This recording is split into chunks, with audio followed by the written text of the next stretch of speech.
तो आप लोग रेडी हैं? Yes sir. सब बढ़िया? Yes sir. क्या हाल चाल? तो कल जो है आपसे कहा गया था कि जो पहला स्ट्रक्चर हमने लिखा था subject plus helping verb plus main verb plus object plus other word, right? उस पे देखिए हेल्पिंग वर्ब क्या स्टार बना गया था आपसे ना, पहले उसको आप समझ लीजिए वो क्या था ना, subject plus helping verb plus main verb plus object plus other words, right? इस पर कहा गया था क्या बना लीजिएगा, स्टार बना लीजिएगा हेल्पिंग वर्ब पे ना। अब उसका रीजन समझ लीजिए आप। रीजन ये है बेटा, क्योंकि ये स्ट्रक्चर जो आपने लिखा है रूल ऑफ ट्रांसलेशन का, इसमें ये हुआ है कि सब्जेक्ट के तुरंत बाद हेल्पिंग वर्ब लिखी गई है। सब्जेक्ट के तुरंत बाद क्या लिखी गई है?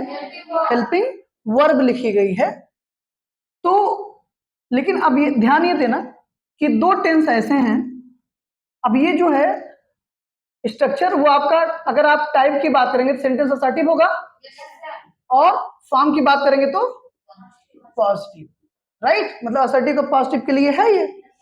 तो अगर सेंटेंस असर्टिव प्रकार उसका क्या हो, असर्टिव, और फॉर्म क्या हो उसकी, पॉजिटिव हो, तो दो टेंस ऐसे हैं जिनमें सब्जेक्ट के तुरंत बाद क्या आ जाएगी, मेन वर्ब आ जाएगी, हेल्पिंग वर्ब आएगी ही नहीं। हेल्पिंग वर्ब तब आएगी जब वो सेंटेंस नेगेटिव होगा या फिर इंटेरोगेटिव होगा। और यही रीजन है बेटा कि हेल्पिंग वर्ब यहाँ क्या बना दिया मैंने, स्टार बना दिया था, ताकि आप जानते रहें कि दो टेंस ऐसे हैं, पहला present indefinite, yes, and the second one is past indefinite, right? इसमें आप अच्छे से जानते हैं बेटा, एक बार मैं आपको पढ़ा चुका हूं, ये दोबारा रिपीट करा जा रहा है आपको, राइट? आप अच्छे से जानते हैं कि जब प्रेजेंट इंडेफिनिट पास्ट में सेंटेंस हमारा असर्टिव प्रकार क्या होता है उसका, असर्टिव, फॉर्म क्या होती है उसकी, पॉजिटिव, तो हेल्पिंग वर्ब नहीं लगती। प्रेजेंट इंडेफिनिट हेल्पिंग वर्ब क्या है, डू डज है। कब आता है, जब सेंटेंस या तो नेगेटिव हो गया या तो इंटरोगेटिव। पास्ट इंडेफिनिट की हेल्पिंग वर्ब क्या है, डिड है। कब आता है, जब सेंटेंस नेगेटिव होगा या फिर इंटरोगेटिव। तो कहने का मतलब यह है कि अगर सेंटेंस का प्रकार हमारा असर्टिव है और फॉर्म उसकी क्या है बेटा, पॉजिटिव है, तो वहां पर हेल्पिंग वर्ब नहीं आती। इसलिए बेटा क्या बना दिया गया है, स्टार बना दिया गया है। अब ये क्लियर हो गया, कोई दिक्कत नहीं है ना? Good.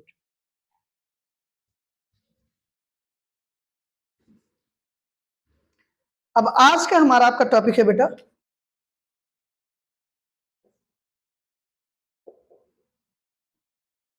Simple present and simple past. Simple present and simple past, clear? तो ध्यान से समझना बेटा। सबसे पहली चीज क्या समझना है आपको, there is no main verb in simple present और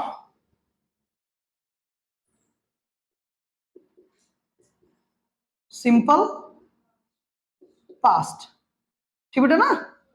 तो आपको पहले चीज ये समझना बेटा कि सिंपल प्रेजेंट और सिंपल पास्ट में कोई भी मेन वर्ब नहीं होती है, मेन वर्ब नहीं आएगी, ठीक है ना बेटा? क्लियर? तो इनमें जो ऑक्सिलरीज यूज होंगी, दूसरा पॉइंट हमारा क्या है बेटा, इनमें जो ऑक्सिलरीज यूज होंगी मतलब जो सहायक क्रिया के तौर पर यूज होगी, उनको हम अब हेल्पिंग वर्ब नहीं कहेंगे बल्कि क्या कहेंगे, लिंकिंग वर्ब कहेंगे। क्या कहेंगे बेटा, लिंकिंग वर्ब कहेंगे, ठीक है ना? और सिंपल प्रेजेंट या सिंपल पास्ट के लिए जो लिंकिंग वर्ब यूज होगी वो हम कुछ इस तरीके से समझेंगे। लिंकिंग वर्ब जो यूज होंगे बेटा, वो सिंपल प्रेजेंट के लिए, सिंपल प्रेजेंट के लिए जो लिंकिंग वर्ब्स हैं बेटा, वो हैं इज, एम और बेटा आर। Is, am, are. इसका यूज हम आप करेंगे विद सिंगुलर नंबर। क्या बेटा?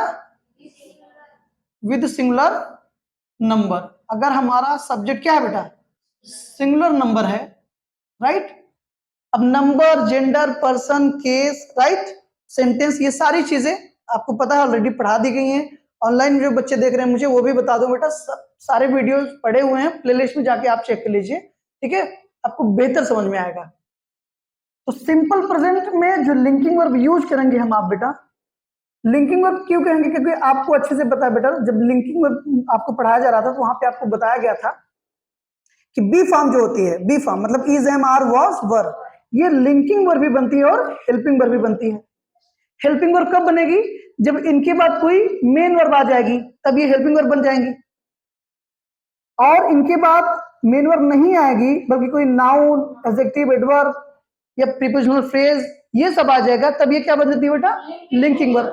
और सिंपल प्रेजेंट और सिंपल पास्ट में पहले ही कॉन्सेप्ट में आपने पहले ही लाइन में देखा, क्या लिखा गया कि there is no main verb in simple present और सिंपल पास्ट। सिंपल प्रेजेंट और सिंपल पास्ट में मेन वर्ब नहीं होगी। क्लियर? कंफर्म ना? हाँ। तो सिंपल प्रेजेंट में जो लिंकिंग वर्ब यूज करेंगे हम, आप क्या कर रहे हैं बेटा? इज, एम, आर यूज करेंगे। तो इस किसके साथ लगेगा? सिंगुलर नंबर के साथ। Am only with I. केवल आई के साथ क्या यूज करेंगे हम आप? एम। ओके। आर किसके साथ यूज होगा? With plural number. Very good, पता तो है आप लोगों को, विद प्लूरल नंबर। ठीक बेटा ना? कंफर्म हो गया? सिंपल पास्ट में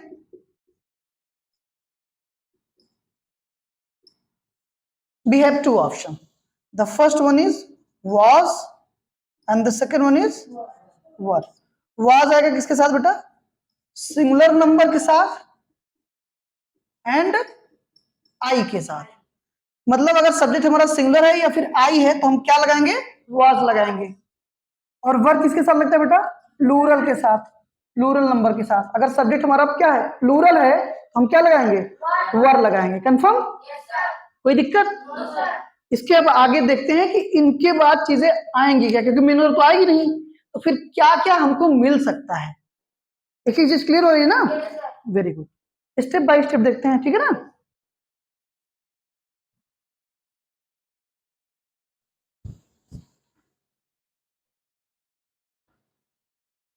आइए, तो इनके बाद जो है, इन लिंकिंग वर्ब्स के बाद, राइट ना, ये जो लिंकिंग वर्ब्स यूज होंगी is, am, are, was, were, present, simple past में, इनके बाद क्या क्या आएगा? क्योंकि मेन वर्ब तो आएगी नहीं बेटा, ठीक है ना? सिंपल प्रेजेंट में और सिंपल पास्ट में मेन वर्ब नहीं आती है, तो इनके बाद क्या क्या आएगा? इनके बाद बेटा नाउन आ सकता है। क्या आ सकता है? एडजेक्टिव आ सकता है। क्या आ सकता है? एडजेक्टिव आ सकता है। और एडवर्ब ऑफ प्लेस या फिर टाइम। एडवर्ब ऑफ प्लेस फिर या फिर बेटा टाइम। टाइम जैसे डेली हो गया, राइट, ये सब। एडवर्ब ऑफ प्लेस क्या? जैसे हियर, देयर, इन, राइट, ये सारी चीजें कंफर्म ना, वो एडवर्ब ऑफ प्लेस होती है। तो इन लिंकिंग उसके बाद बेटा, ये तो कोई नाउन आएगा, ये तो एडजेक्टिव आएगा, फिर एडवर्ब ऑफ प्लेस या फिर एडवर्ब ऑफ टाइम। एक चीज और आ सकती है बेटा, and that is prepositional phrase. ये आप जानते हैं प्रीपोजिशनल, मैंने शॉर्ट में लिख दिया है फ्रेज। प्रीपोजिशनल फ्रेज किससे स्टार्ट होता है? प्रीपोजिशन से ना, जैसे in the field, on the table, right, ये सब क्या है? प्रीपोजिशनल फ्रेज है। कंफर्म बेटा? उन लिंकिंग वर्ब्स के बाद ये तो नाउन आएगा, एडजेक्टिव आएगा, या फिर एडवर्ब ऑफ प्लेस आएगा, एडवर्ब ऑफ टाइम आएगा, या फिर कोई प्रीपोजिशनल फ्रेज आएगा। कंफर्म? क्लियर? अब पहचान अगर आप जानना चाहते हैं, क्या बेटा? आइडेंटिफिकेशन ना, आइडेंटिफिकेशन मतलब पहचान, कैसे हम पहचानेंगे एक सिंपल प्रेजेंट एक सिंपल पास्ट है, राइट? तो अच्छे से आप जानते हैं बेटा कि अगर वो सिंपल प्रेजेंट है, सिंपल प्रेजेंट है, तो प्रेजेंट को रिप्रेजेंट कौन करता है?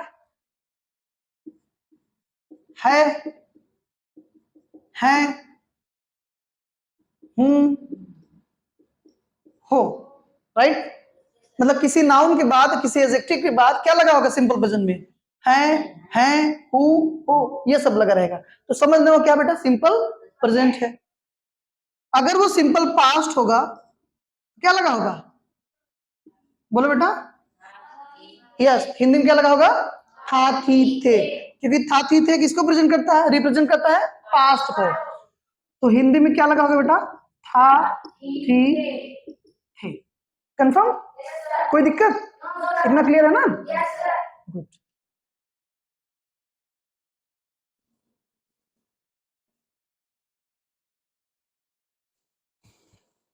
अब हम आप समझते हैं एग्जाम्पल्स के थ्रू, राइट बेटा? ठीक है। अभी जैसे वह एक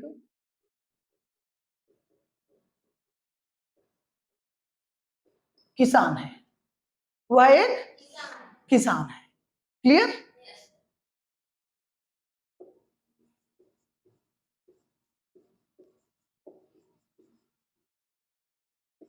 तुम सुंदर हो, ठीक है।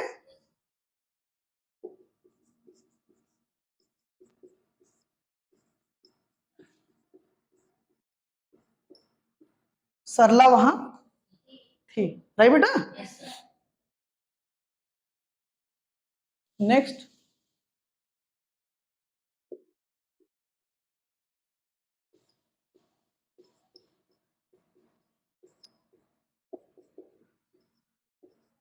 तुम मैदान में थे, राइट बेटा? अब इनका रूल ऑफ ट्रांसलेशन क्या होगा? रूल ऑफ,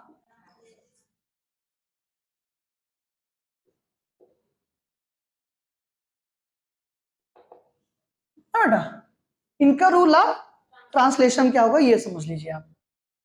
तो सबसे पहले हम बेटा क्या लगाते हैं?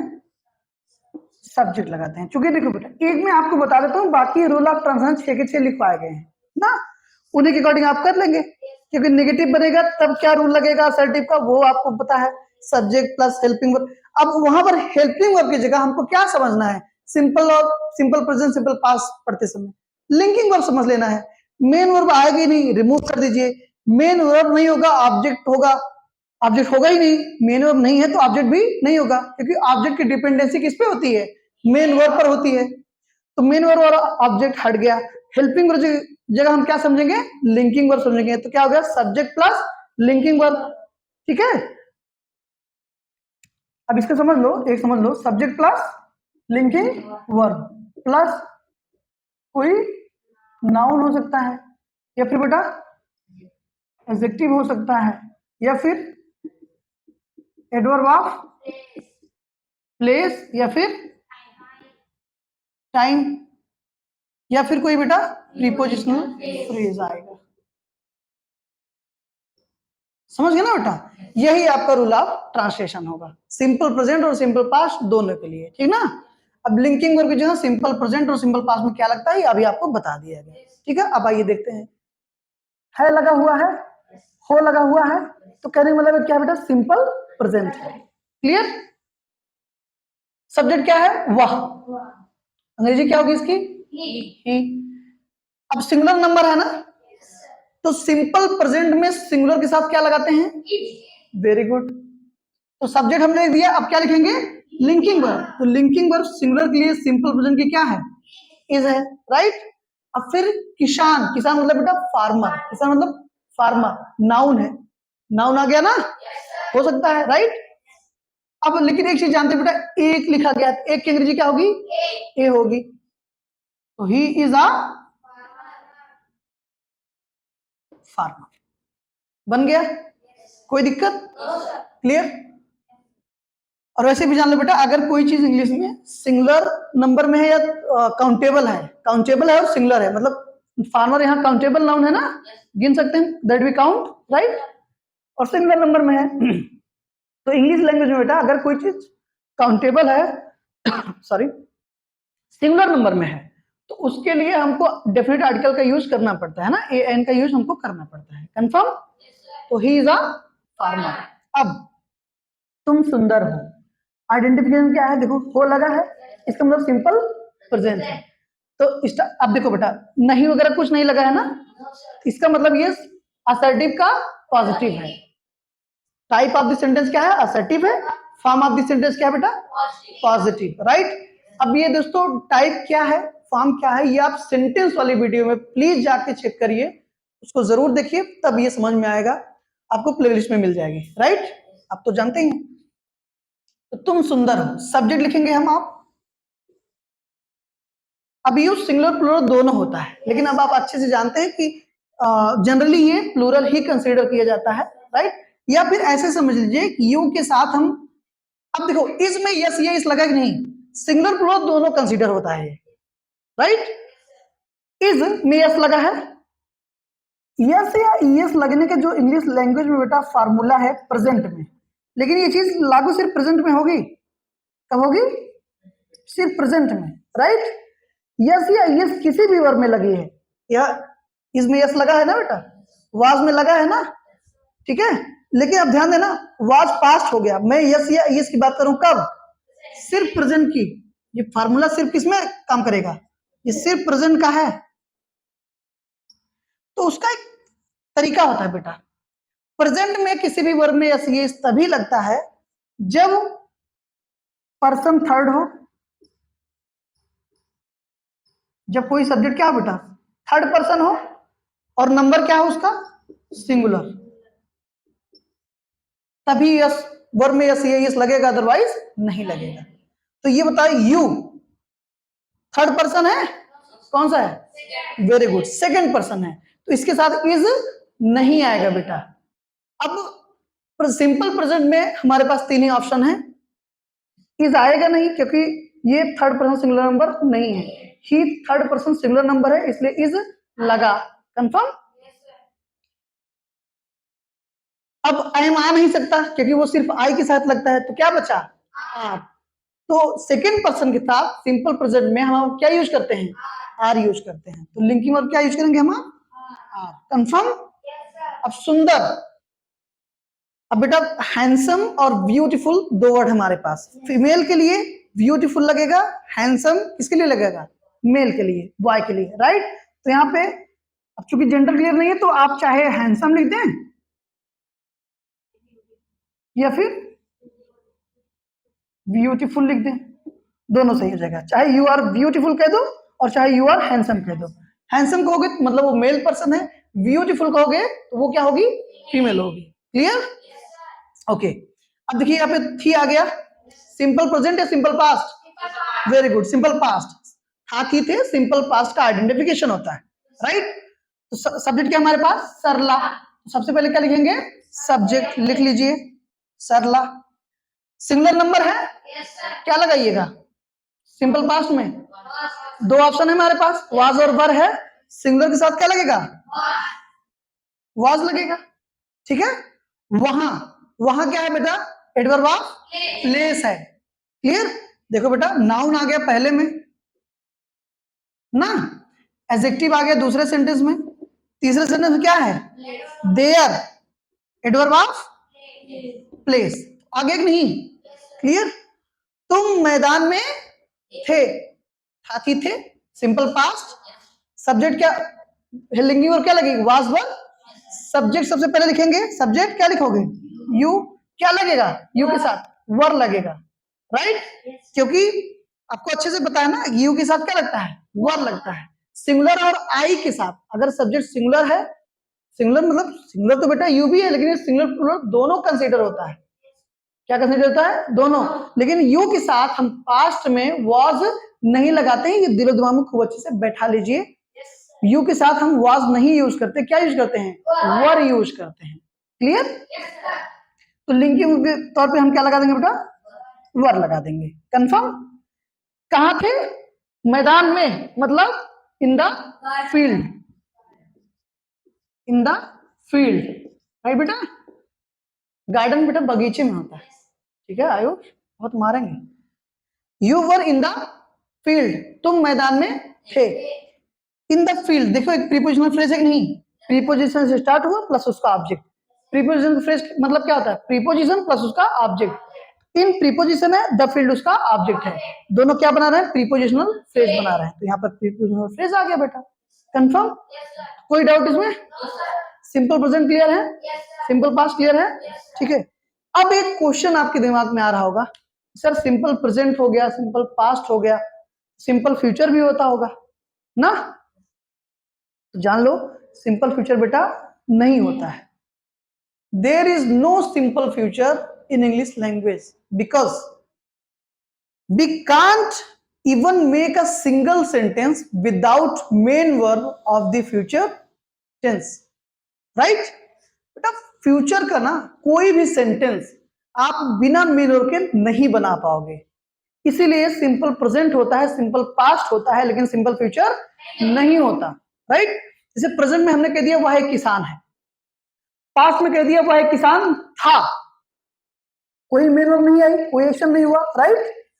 क्या आप फ्यूचर में बोल सकते हो इस सेंटेंस को? ट्राई करो,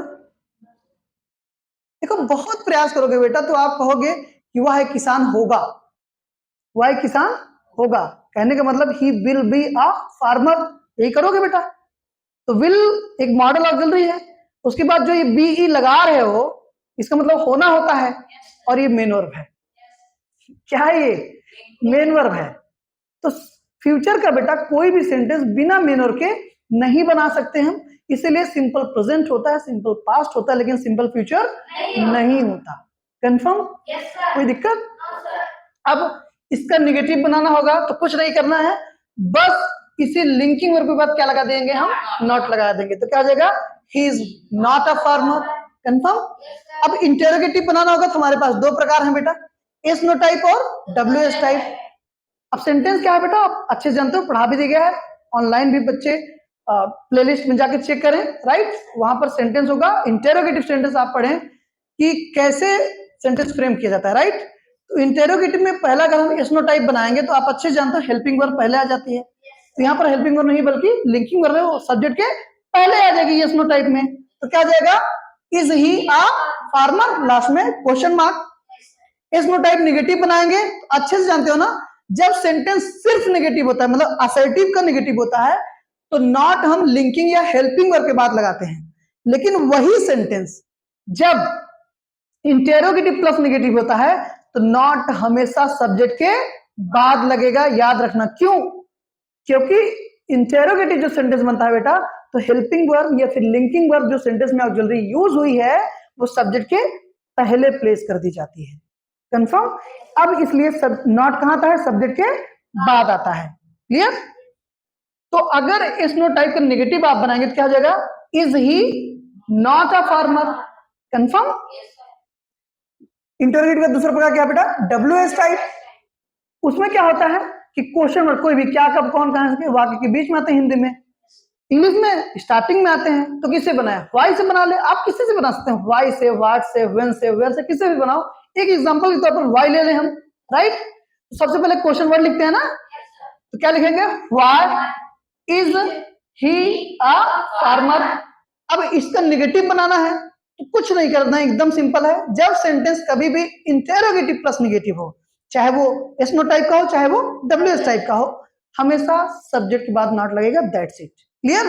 तो डब्ल्यू एस टाइप का नेगेटिव क्या बन जाएगा बेटा?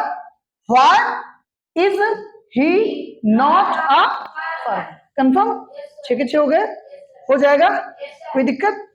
इसको आप लिख लीजिएगा, और होमवर्क के तौर पर आप जो है सिंपल प्रेजेंट और सिंपल पास्ट लिखिए।